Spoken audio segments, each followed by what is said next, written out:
बिस्मिल्लाहिर्रहमानिर्रहीम। अस्सलाम वालेकुम नाज़रीन, उम्मीद और दुआ करता हूँ कि आप लोग जहाँ जहाँ पर होंगे खैर वाफियत से होंगे।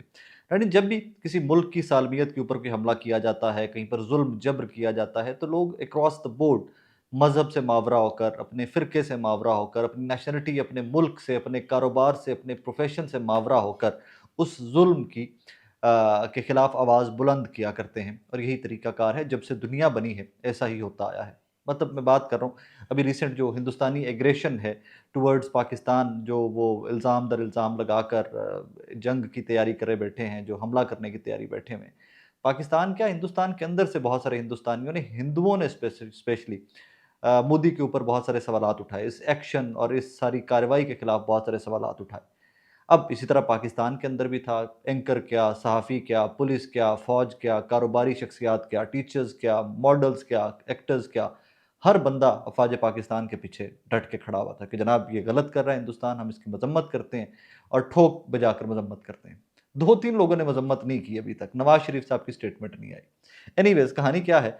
कहानी ये है कि जनाब जब ये सारी जंगें हर जगह पर लड़ी जा रही हैं, सोशल मीडिया के ऊपर, हर जगह के ऊपर आपने अपना-अपना नैरेटिव जो है पूरी दुनिया के सामने रखना है, तो ऑब्वियसली वो तमाम लोग जिनकी फॉलोइंग बहुत ज़्यादा है, वो लोग बहुत ज़्यादा इम्पोर्टेंट हो जाते हैं। जब उनके डिजिटल मीडिया के प्लेटफ़ॉर्म्स, उनके टिकटॉक से, उनके यूट्यूब से, उनके ट्विटर अकाउंट से, उनके फेसबुक अकाउंट से जब कोई पैगाम पहुँचेगा पूरी दुनिया तक, तो ऑब्वियसली पाकिस्तान की तरफ तवज्जो भी आएगी, लोगों की पूरी दुनिया की तवज्जो भी आएगी और पैगाम भी जाएगा कि जनाब पाकिस्तानी अपनी अफ़वाज के पीछे, अपनी मुल्क की सलामती के लिए, सब के सब मुल्क की सालमियत के लिए, सब के सब इकट्ठे खड़े हुए हैं।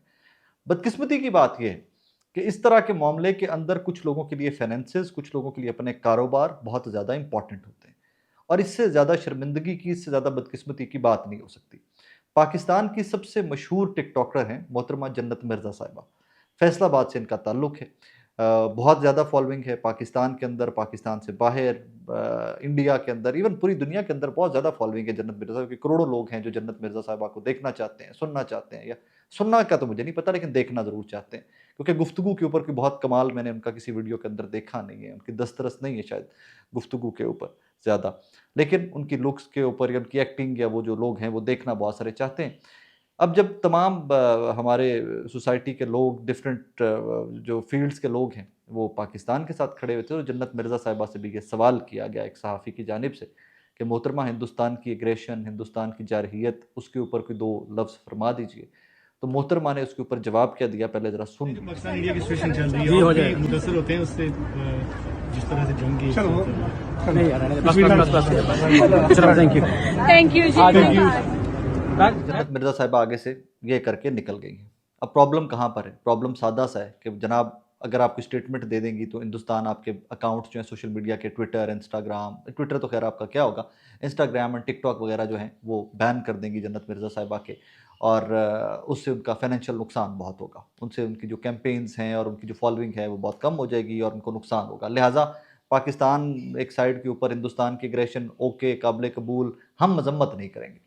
अब इसी तरह का एक इल्ज़ाम या एक जो स्पेकुलेशन या जो एक तज्ज़िया है, वो नवाज़ शरीफ साहब के बारे में भी है कि यार सारी दुनिया मज़म्मतें कर रही है, सारी दुनिया उठ के लानतें भेज रही है मोदी के ऊपर और हिंदुस्तान के ऊपर।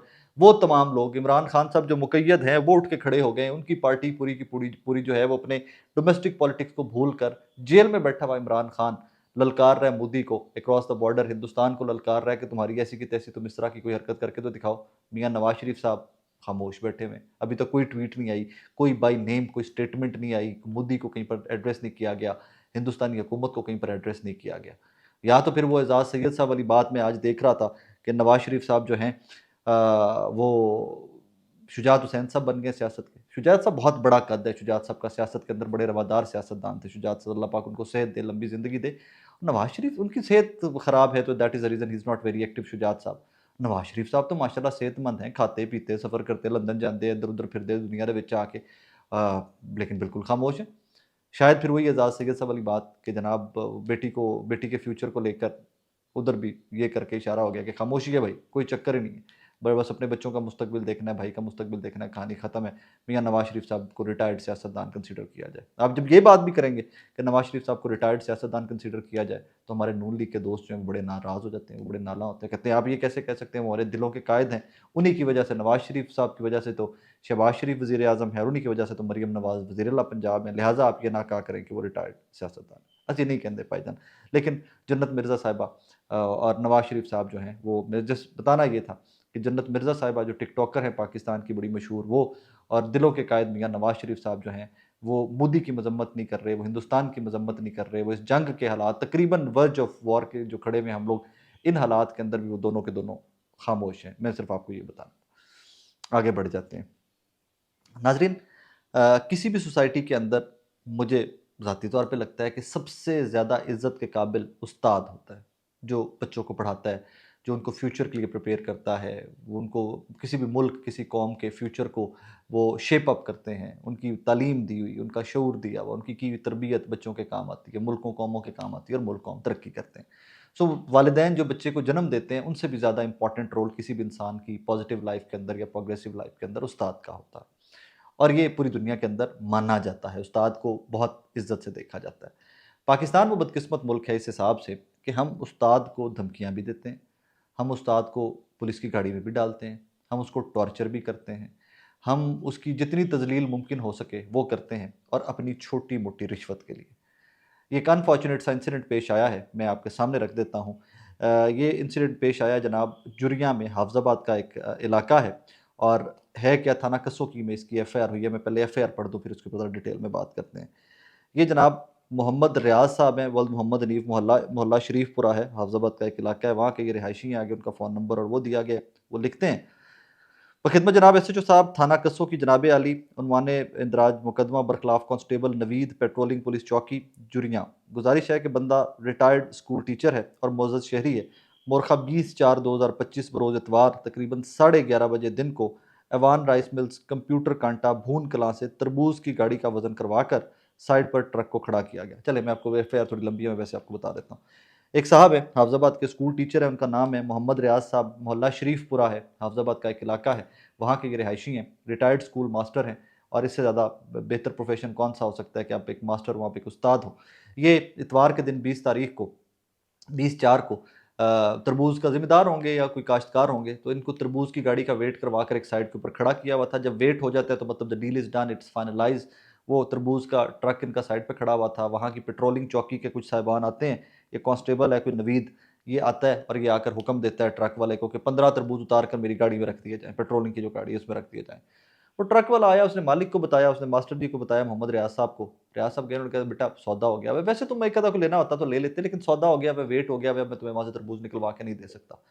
इस जुर्म की पादाश में, रिश्वत ना देने की पादाश में, अपनी प्रॉपर्टी, अपनी चीज़ जो वेट हो चुकी है, जिसका सौदा हो गया है, जो आगे किसी की मलकियत बन चुकी है, उसमें से 15 तरबूज ना देने की पादाश में मास्टर मोहम्मद रियाज साहब को वहाँ बेइज्जत किया गया, गालम गलोच किया गया, वहाँ से निकाला गया, हवालात ले जाया गया, वहाँ पर 2 घंटे हब्से बेजा में रखा गया, बगैर किसी एफआईआर के उनके ऊपर गालम गलोच की गई, ज़हनी तशद्दुद किया गया, टॉर्चर किया गया उनको ज़हनी तौर के ऊपर।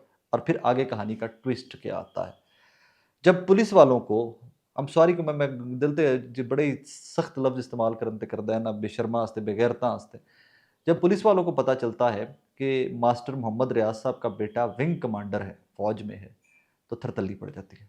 फिर जाओ जाओ जाओ मास्टर जी जाओ, वहाँ से निकाला जाता है। अब वो कोई विंग कमांडर साहब भी है ना, जो वो बहुत ही शरीफ आदमी है कोई, उन्होंने ये एक घसी पिटी सी एफआईआर मास्टर जी ने दे दी है। मास्टर जी आपको अल्लाह का वास्ता, आपका बेटा विंग कमांडर था, आपका हाथ हाथ पड़ता था या आपको छोड़ दिया गया, ये 15 तरबूज थे, यहाँ 15-15 रुपये, 50-50 रुपये के लिए ये बेशरम लोग पाकिस्तान के अंदर, ये पुलिस वाले, ये पेट्रोलिंग वाले रोज़ लोगों की माओ बहनों बेटियों तक को गालियाँ देते हैं, तेरी माँ दी, तेरी भैन दी तक गंदी गालियाँ देते हैं। सो इन्होंने तुन्निया जे थे, I am sorry to use this word, but इन्होंने तुन्निया जे, इन्होंने निशाने इबरत बनाया जे, कम अज़ कम और कुछ नहीं। तो ये हाफजाबाद के अंदर अंदर इनकी औकात, इनका पता चले कि भाईजान अगर आप जुल्म करोगे, आप ज़्यादती करोगे, रिश्वतखोरी करोगे, बेइज्जत करोगे लोगों को, तो फिर आपके साथ ये होगा। प्लीज़ इसके ऊपर स्टैंड लीजिए मास्टर जी। मास्टर जी का नंबर है इसके ऊपर, मैं उनको खुद आज पर्सनली फ़ोन करके भी कहूँगा कि मास्टर जी ਤੁਹਾਡੀ ਮਿਹਰਬਾਨੀ ਲੋਕਾਂ ਦੇ ਭਲੇ ਵਾਸਤੇ ਇਹਨਾਂ ਨੂੰ ਤੁੰਨਿਆ ਜੇ थोड़ा ਜਿਹਾ आके। एनीवेज आगे बढ़ते हैं। लास्ट स्टोरी बहुत इंपॉर्टेंट और बहुत फनी स्टोरी है। पाकिस्तान के अंदर पॉलिटिक्स है क्या, सियासत है क्या? सियासत है, हम आपके लिए जन्नत बना देंगे पाकिस्तान को, यहाँ पर दूध और शहद की नहरें बहेंगी और आप देखेंगे कि मुस्लिम लीग नून क्या करेगी, पीपल्स पार्टी क्या करेगी, तहरीक इंसाफ क्या करेगी, यहाँ पर ये कर देंगे वो कर। वैसे तो पूरी दुनिया में सियासत बुलंदोबांग दावों का नाम है, लेकिन हमारे पाकिस्तान के पॉलिटिशियन जो है ना, वो दावों में भी कोई इतनी बड़ी बड़ी छोड़ जाते हैं, इतनी बड़ी बड़ी छड़ जाते हैं कि पता ही नहीं लगता कि की कहानी है की नहीं। शायद इनको इल्म नहीं है, इतने ना ला इल्म हैं, इतने ना अहल हैं, या ये जानबूझकर ये समझते हैं कि हम आज भी झूठ बोलेंगे तो पाकिस्तान के अवाम हमारा झूठ जो है वो खरीद लेंगे। अभी रिसेंटली पंजाब गवर्नमेंट की जानिब से एक शुरली छोड़ी गई कि जनाब एक ट्रेन चलाई जाएगी पिंडी टू लाहौर और वो ट्रेन बुलेट ट्रेन होगी। हम तरक्की चाइना के, अमेरिका के, बरतानिया के, ऑस्ट्रेलिया के लेवल पे करेंगे। मरियम नवाज साहिबा, मरियम नवाज की जय जयकार के लिए सिर्फ अखबार खबर लग जाए, टीवी पे खबर लग जाए, जय जयकार हो जाए, और फिर बदकिस्मती के कुछ तज्जियाकार, कुछ सहाफ़ी हमारे जो टाउट किस्म के लोग हैं, उन्होंने इसके ऊपर बहुत शोर भी मचाया कि वाह जी वाह, ये देखिए एक तरफ अली अमीन की सियासत देखिए, एक तरफ उस्मान बुज़दार से कंपैरिजन कीजिए, देखिए मरियम नवाज बुलेट ट्रेन चलाने लगी है। और बुलेट ट्रेन की औकात ज़रा सुन लो कि उसके ऊपर लोग क्या कहते फिर रहे हैं। बुलेट ट्रेन की कहानी ये है कि जनाब स्पीड ट्रेन की रफ्तार 200 किलोमीटर से लेकर 300 किलोमीटर फी घंटा रफ्तार से ज़ायद होती है, मगर पिंडी और लाहौर का जो ट्रैक है उसके ऊपर ट्रेन जो भी चल रही है वो 65 किलोमीटर के करीब स्पीड है उसकी। सेकेंडली, अगर आपने ये ट्रेन बनानी है और आपने ये सारा इंफ्रास्ट्रक्चर बनाना है तो इसके लिए आपको तकरीबन $15 बिलियन, 15 अरब चाहिए अगर आपने बुलेट ट्रेन ये चलानी है। अब $15 अरब की कहानी क्या है कि अभी हम IMF से $1 अरब की किस्त के लिए खड़े में कि भाई $1 अरब और दे दीजिए। हमारे टोटल रिजर्वायर्स जो हैं वो कि 15 बिलियन के करीब हैं, जिसमें से सऊदी अरेबिया, UAE, चाइना के जो उन्होंने पैसे रखे हुए कि यार भुखे ना मरो, ऐसे रख देने हैं ताकि आप इंटरनेशनली सर्वाइव करते फिर आपके मामला दुनिया में चलते फिर, ऐसा डी औकात है। अब सवाल किसके ऊपर जाता है, ये जहाँ पर व्यूअर के या वोटर सपोर्टर के या पंजाबी के, पाकिस्तानी के इंटेलेक्ट के ऊपर सवाल जाता है, उससे पहले उन लोगों की इंटेलेक्ट के ऊपर, उन लोगों की अक्ल सलीम के ऊपर सवाल जाता है जो नेशनल टेलीविजन के ऊपर आकर बैठकर इतने बुलंदो बांग दावे कर देते हैं कि हम बुलेट ट्रेन चलाएंगे, हम ये कर देंगे, हम वो कर देंगे। वैसे तो फोकस होता ही लाहौर है।